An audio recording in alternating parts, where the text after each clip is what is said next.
বাড়িতে না আঙুর ফল নিয়ে এসেছিলো, তো আঙুর ফল খাওয়ার পরে দেখি এর ভিতরে এরকম বড় বড় বীজ হয়েছে। আঙুর ফলগুলো পেকে গেছে। তো তারপরে দেখো এই যে বীজগুলোতে আমি ভাবলাম যে এই বীজগুলো লাগানোই যাক। তো এইখানটা আমি লাগাবো আমাদের ছাদের উপরে, এটা ছিল তো ভাবলাম এর উপরেই লাগাই, কিন্তু এর মধ্যে কিছুই কোনো গাছ ফাছ কিছু লাগানো নেই, লাগানো আছে ঘাস। তো তারপরে আমি ভাবলাম একটু জল দিয়ে দিই এখানে, জানি না হবে কি হবে না, কারণ এত রোদের মধ্যে গাছ লাগানো ঠিক কি ভুল আমি জানি না। সত্যি কথা বলতে আমি না অত গাছ ফাছ লাগাই না। তো কি মনে হলো যে আঙুর ফলগুলো খাওয়ার পর এত সুন্দর বীজগুলো বেরোলো, ভাবলাম একটু লাগিয়েই দেখি। লেবুর বীজ লাগালে দেখি লেবু হয়, মানে গাছ হয়, তারপর লেবু হয়, তাই ভাবলাম আঙুর ফলও মনে হয় হবে। তো বাবা এত গরম রোদ, দেখো চারিদিকে শুধু রোদ।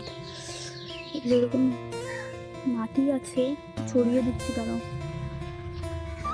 গাছ হলে তোমাদের দেখাবো, আর যদি না হয় তাহলে ভাববে যে হয়নি। আমি